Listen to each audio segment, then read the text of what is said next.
Hello.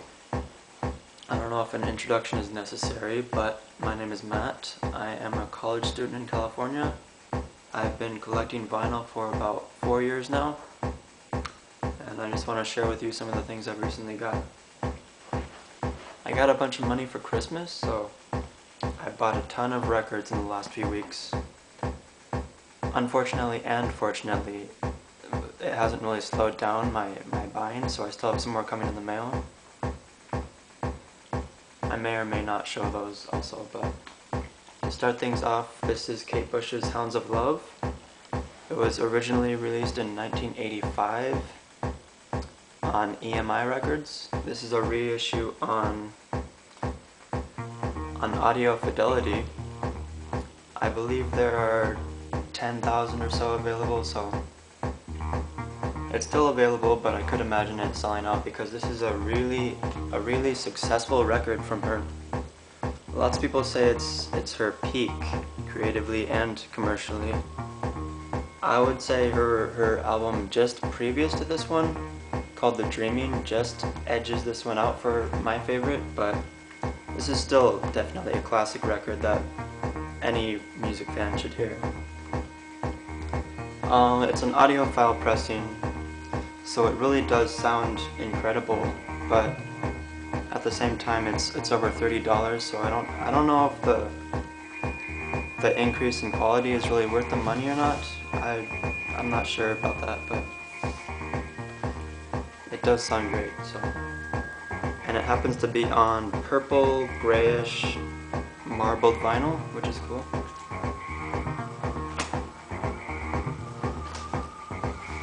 It's kind of progressive art pop. Definitely one you should hear. And up next is another one of my favorites. It's XTC's Skylarking. If you know the album Skylarking, you're probably surprised by this cover. This is a recent reissue by Andy Partridge's label Ape House. This is actually the cover that he originally intended for the album, but as you can tell, Virgin Records didn't really like the cover, so they made them choose something else, and they chose the cover that you all probably know for the album. This is a deluxe version of the album, so it's got a bunch of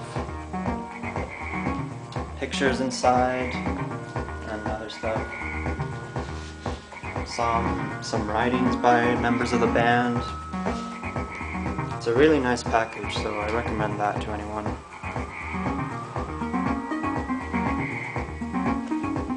They have kind of a psychedelic pop sound.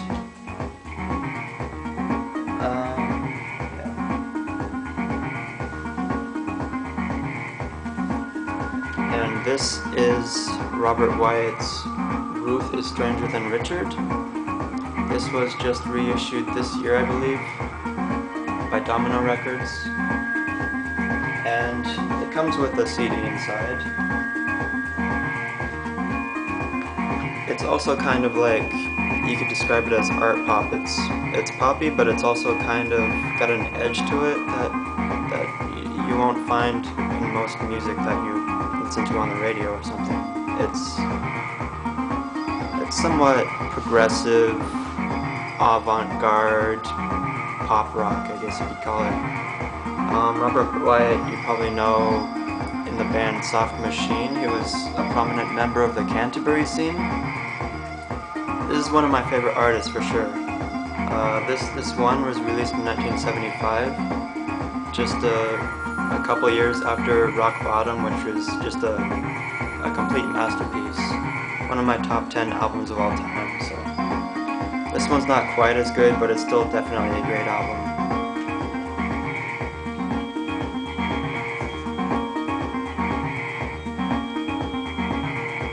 And up next, I've been purchasing some jazz, which I've also been getting into recently.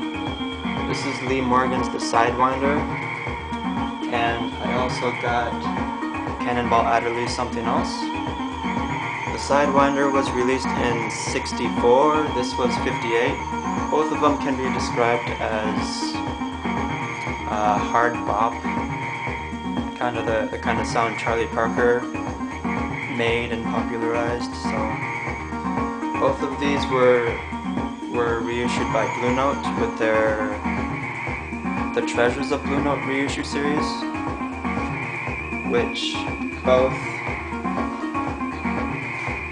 also come with CDs, so that's nice.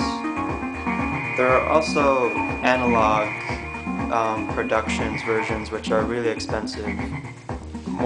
These were about $20. The analog ones go for about $50, so they're more than twice the price. I'm not sure if that's really worth it if you don't have the money. I think these sound just fine for me. I think they sound really good. I'm sure the analog ones sound better, of course, but I'm not sure if I'm really willing to pay $30 more each just for that version.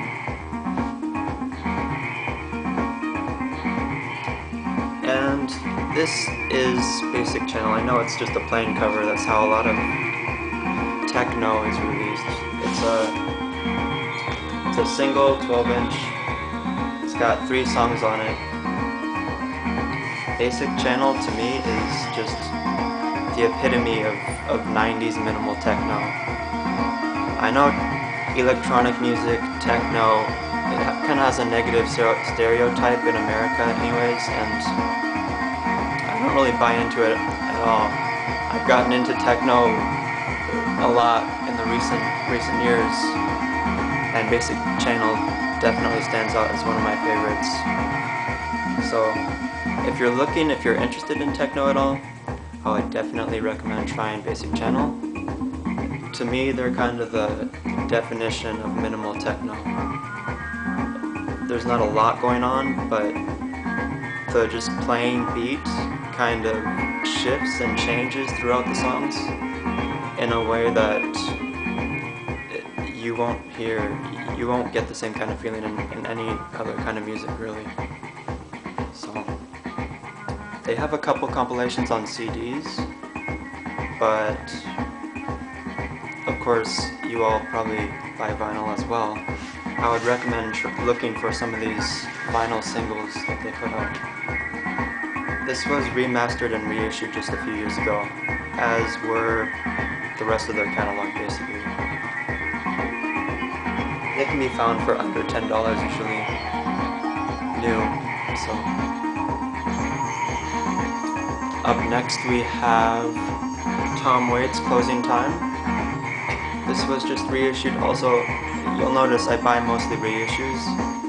I try to find some of the classic albums that I like new, and it's hard to do that without going to reissues. So this is on red vinyl. I believe this was released on red vinyl along with all of his first four albums. And I definitely like Tom Waits' later, more experimental stuff more than his early albums, so this is the only one I got.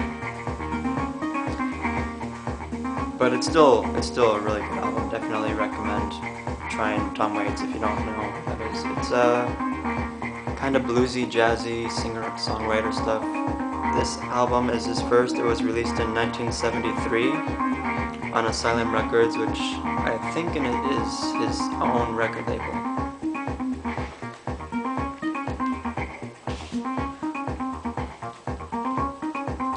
In the background right now I have Omar S playing, some Detroit kind of house techno. So I also got The Byrds, Younger Than Yesterday, reissued by Sundazed, originally on Columbia Records. This is another 60s psychedelic pop classic album. I really like the Sundazed reissues. I have a few of them and they all sound really good. I was impressed. This is Mono, which I didn't think I would really care for, but after listening to it, I was really impressed with how it sounded, so I think I'll be buying more of these. More of the Mono Sundazed reissues. And last but not least, this is Pearls Before Swine with One Nation Underground. It came out on ESP disc in 1967 as well. This can also be described as kind of psychedelic folk rock, but much darker than Birds. Birds can be kind of described as poppy. This isn't really poppy.